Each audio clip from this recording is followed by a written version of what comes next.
The Cameroon Employers Association, GCAM, says that 92% of production units have been affected by the coronavirus. The Employers Cartel has released its preliminary observation on the impact of COVID-19 on the national economy. We shall be having details with our reporter Josephine Binzi. Also in this newscast, does the Archbishop of Douala, Monsignor Samuel Kleda, have a cure for COVID-19 as reported by the social media and on some press organs? We shall be finding out later in this newscast. Those are top stories. Good evening, ladies and gentlemen. Thanks for joining us. You're watching the primetime newscast on STV. A nationwide strike action slated for today, April 27, by some transporters trade unions in the country has been called off after some of them retracted their earlier threat. This abortive strike follows another which ended in similar fashion on the 6th of April 2020 as transporters found at measures taken to curb the coronavirus. These measures which has badly affected their sector. Our reporter in Yaoundé, Emmanuel Kejinsi, has been trailing the developments and our reports. According to a matrix of business promoters, GCAM reports that about 92% of the Cameroonian production units are adversely affected by the coming of the COVID-19 virus. Limping economically are small and medium-sized enterprises, which are affected by 52%, recording the lion's share of losses, which registries are now taking note of. Amongst others are hotels, restaurants, tourism sectors, entertainment, transport, and the commercial domain. In its tireless efforts, GCAM has proposed certain employers to draw near some syndicates to reassure them of their sanitary security and the continuation of activities. The recommendations proposed by some members of groups are imperative to maintain employment in the framework of the crisis. GCAM therefore brought to light a report showing a deterioration in the economic fabric since the apparition of the COVID-19 virus. Due to the reduced number of economic activities, revenues have been mute, which comes as a blow to the face of enterprises. Many are still in shock as they haven't come to the conclusion of firing employees, but have sought alternative measures like keeping them for a short period of time or a partial leave. 45% are on a partial or technical leave for about 3 months if the crisis persists. They therefore reiterate their confidence in government's action faced with the turbulence of the COVID-19 pandemic and are therefore calling on authorities to take all urgent measures so as the sanitary measures not to intercept the social and economic sectors. It stresses that this is the most terrible trial Cameroon has been faced with and has lessened the economic capacity and rendered fragile the sustainability of enterprises. That was rather our lead story by Josephine Binzi, who says that 92% of production units have been badly affected by the coronavirus. It is a preliminary findings from the Cameroon Employers Association, GCAM, who bemoans the lack of support from the government. We shall be coming back to the transporter strike action that was called off today later in this newscast. Health authorities in the Northwest region say they are ramping up strategies to ensure that COVID-19 is kicked out of the region, despite 5 confirmed cases already registered in that part of the country. They are, however, warning against the voluntary transmission of the pandemic as it incurs punishment from the law. Details with Katrin Kone. In less than 2 weeks after the confirmation of coronavirus cases in Bamenda, the Northwest region registered now 5 cases of COVID-19. As you must have read in the press release that was signed this morning, the Northwest region, after registering no confirmed case of COVID-19 for about 6 weeks since the pandemic was declared in Cameroon, recorded a total of 5 confirmed cases of COVID-19 this week.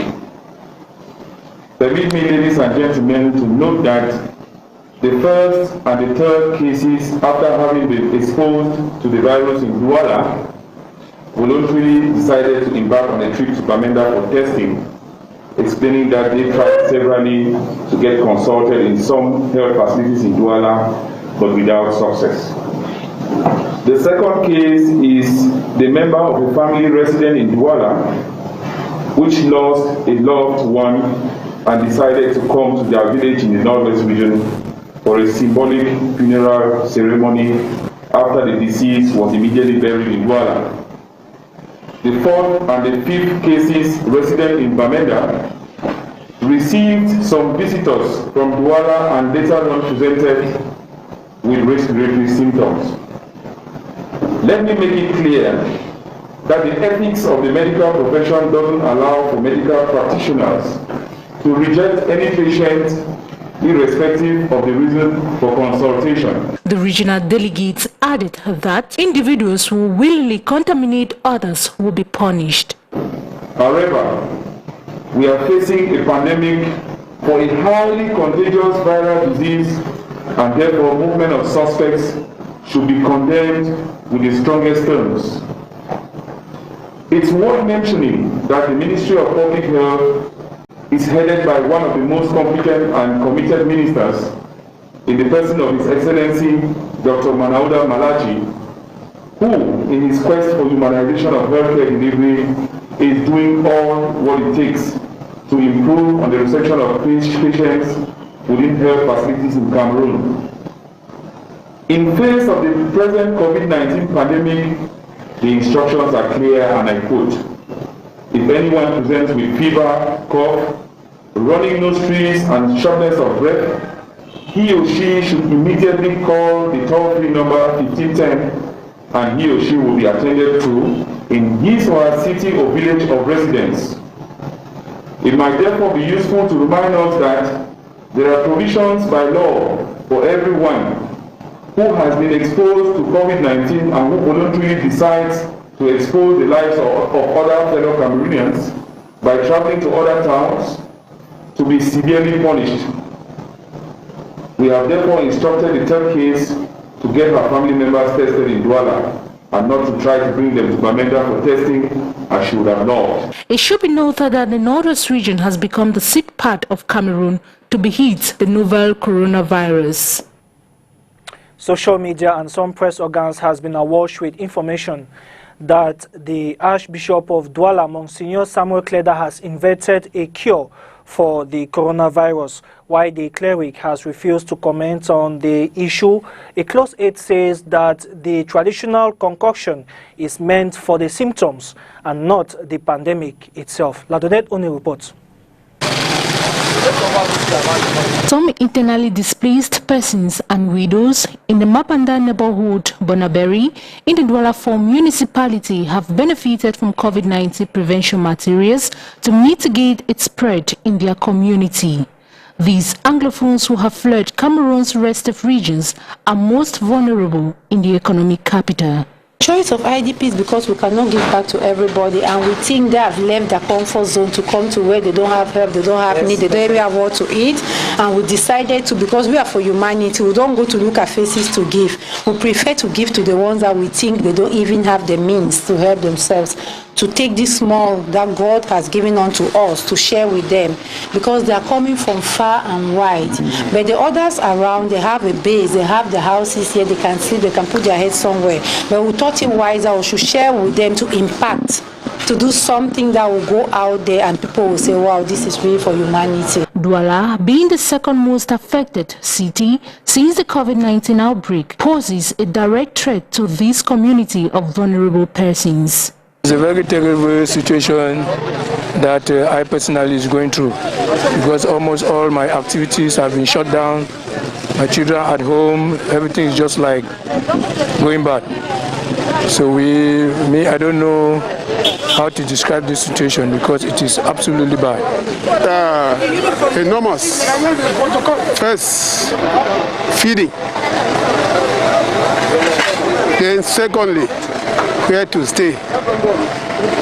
So they are like that. There are some that are 10 in the house, some are 16 in the house, and some are living under very poor conditions.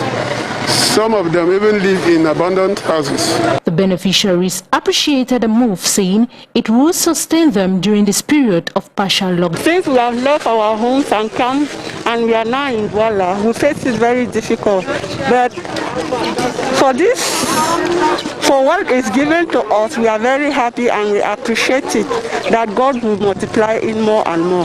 The IDPs and widows received hand sanitizer, gloves, face masks and food packs to enable them stop the spread of COVID-19. The non-governmental organization left them with a message of comfort, hope and conviviality. We apologize for the mix-up. That was further report by Katrin Kone on an outreach by the Belinda Babila Foundation to IDPs as well as widows in the Bamenda neighborhood, Bonaberi, in Douala 4.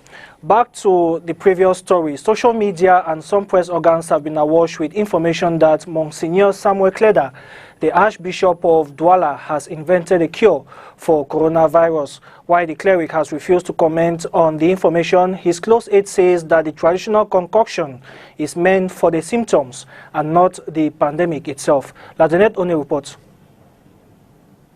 Contrary to articles circulating on the social media on the invention of a COVID-19 cure by the Archbishop of Douala, Samuel Kleda, the health coordinator of the Archdiocese, Dr. Kamini, has debunked these claims. Up till now, we haven't said and have never sent a message on social media claiming we treat the COVID-19. But rather, these medicines have existed long before the outbreak of the COVID-19 and was used in treating flu. Par le passé, c'était la grippe. Dans ce traitement était orienté. In the past, it was used in curing flu, but with the outbreak of the coronavirus, some research have been made, but the product hasn't changed. It's the same product he administered to patients. Et le produit n'a pas changé. C'est le même produit qu'il administre aux patients. Made out of natural herbs, these medicines have been on high demand ever since the outbreak of the COVID-19. Produit, c'est des extraits de plantes. C'est un ensemble d'huile, n'est-ce pas? Extraits des plantes. It is made out of some oil and plant combination. There are more than 100 sick people, but these persons are those with COVID-19 symptoms as well as respiratory symptoms. Des symptômes, des infections respiratoires. On ne saurait faire la différence entre les infections à COVID-19 et autres infections. The cure is free, but requires some conditions to be met before being administered. Produit, Monseigneur l'a dit, il est gratuit. Il est gratuit. Je vous dis qu'il ne s'agit pas tout These simplement products are free, and it's not just about administering them.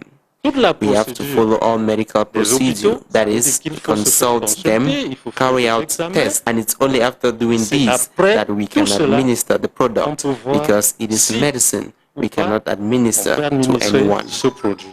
Puisqu'il s'agit quand même d'un produit, il s'agit d'un médicament. Donc nous ne pouvons pas nous permettre de l'administrer n'importe comment. The name and recipe has been withheld by the Archbishop. The second deputy mayor of Douala 5 has donated some buckets and other health kits to the population of Quarter 4 in the Koto neighborhood. The move by Kiaru Jacob follows a communal project in which hundreds of face masks has been produced and distributed to inhabitants of that neighborhood. Details with Ajara Ali.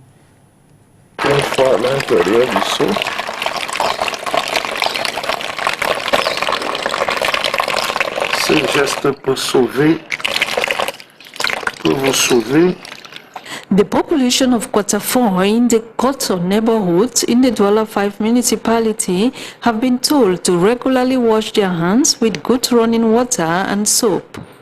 This is the message that one of theirs, the second deputy mayor, Jacob Kera, brought to them alongside hand-washing kits and hand sanitizers that have been placed at the entrance of each neighborhood. J'ai beaucoup de chance d'avoir le maire qui arrive comme un support. I am lucky to have a mayor like Kiari, who is always out to support development. We are happy to have all this to fight COVID-19. Et toute la population est vraiment contente. Au jour d'aujourd'hui, These kits were distributed during a door-to-door campaign spearheaded by quarter heads, calling on the locals to make good use of these gadgets. tout le monde prendrait ça comme sa propre chose. Ce qui fait que Everyone should keep it as personal property because we know what it costs and what it takes for a mayor to have all of this to keep it for our own use. We have to regularly wash our hands. on est très content en gardant ça jalousement, proprement, et en se lavant régulièrement les mains, comme il se doit. To the beneficiaries, it was a gift in it as they expressed their gratitude and promised to work in collaboration with the council to kick coronavirus out of the environment. For the second time this month, transporters, trade unions in the country have called off a strike action that was slated for today, Monday, the 27th of April 2020, after government met with them in a tripartite meeting over the weekend. The abortive strike follows a similar one on the 6th of April 2020, as transporters denounced the effects of the measures put in place to fight the coronavirus pandemic, measures which of course have been hitting hard on the sector. Emmanuel Kijinsi has more from Yaoundé. The streets of Yaoundé have woken up today, April 27, to heavy traffic with taxis, buses, trucks and bikes plying about in their leaps and bounds. For the second time this month, two planned strikes called by the Cameroon's Transporter Trade Union has been fruitless. There are two opposing camps among the 17 respective driver syndicates in Yaoundé. 5 out of them decided to break away after a meeting with the Minister of Transport last Saturday, April 25th, and began distributing handbills calling on drivers to engage in a strike that they had programmed for today. It, however, fell on deaf ears and they were arrested. The government summoned us to a deliberation meeting last Saturday, April 25th. In the meeting, we appealed on the state to assist us with COVID-19 preventive kits, including face masks, disinfectants, soaps, and other hygiene items. Our aim is to distribute them to drivers. Also, we appealed on the government to reduce the price of fuel and allow us carry 4 passengers on board, given that they are now heeding to the face mask wearing obligation. Now, it has gotten to the extent that some of our members have been arrested. They have accused us of siding with some opposition parties to destabilize Cameroon. Nonetheless, the government has promised to look into our demands latest by the end of this month. But if that is not done, then we will be left with no choice other than relaunch a massive strike. The other faction, under the banner of the National Union of Taxi, Bus and Truck Drivers, have chosen to stay patient, as their president disclosed that government has promised to look into their grievances. We, the transport syndicate leaders, had planned a strike action last April the 6th, but after consulting the government through a meeting with 4 ministers, the strike was cut off, given that they promised to look into our worries. But there are some trade union leaders among us who have single-handedly decided to call for a strike today. Unfortunately, it has not come into effect, given that there are only 5 out of the 17 of us.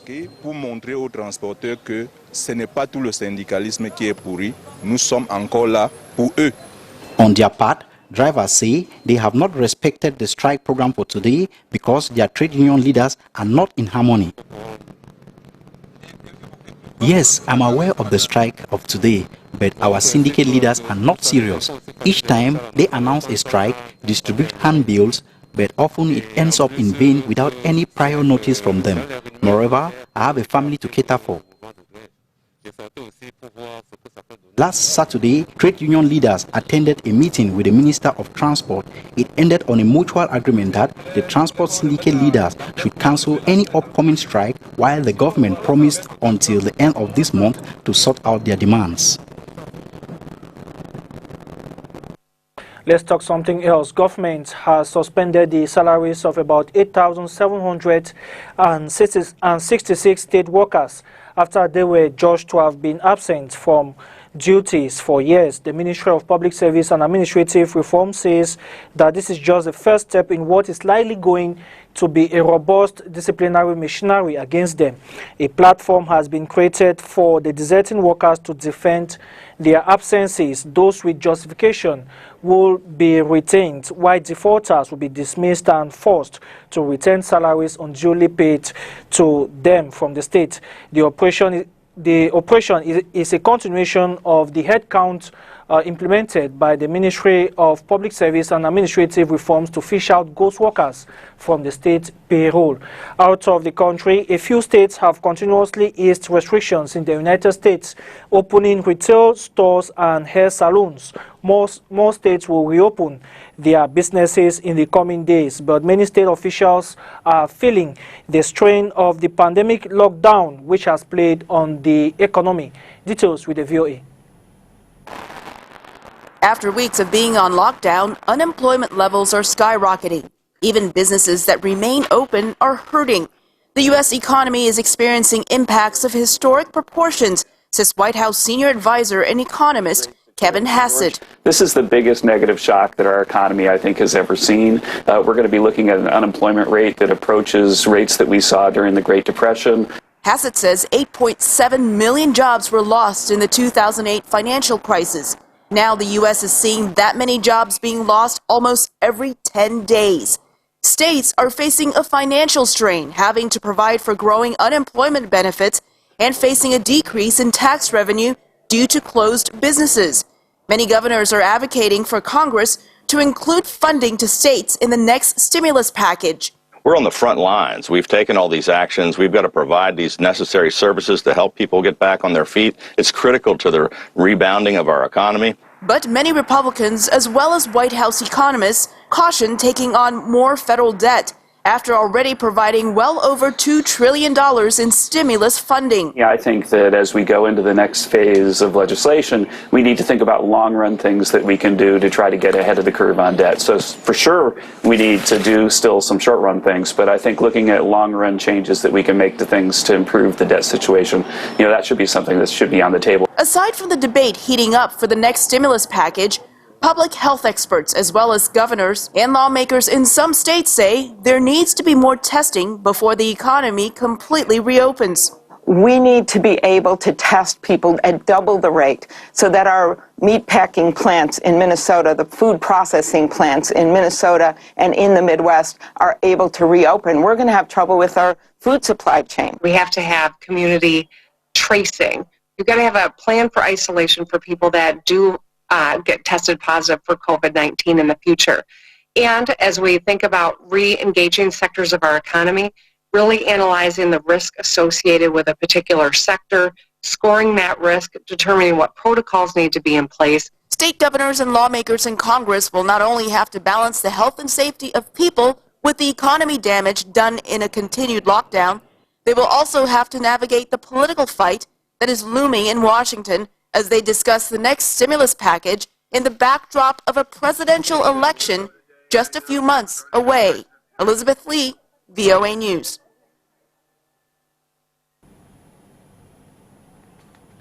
And that's how we wrap up this edition of the Primetime Newscast on STV. Thank you very much for watching. More news comes up at 8 p.m. with Renee Nancy's motto. From us, good night and stay safe.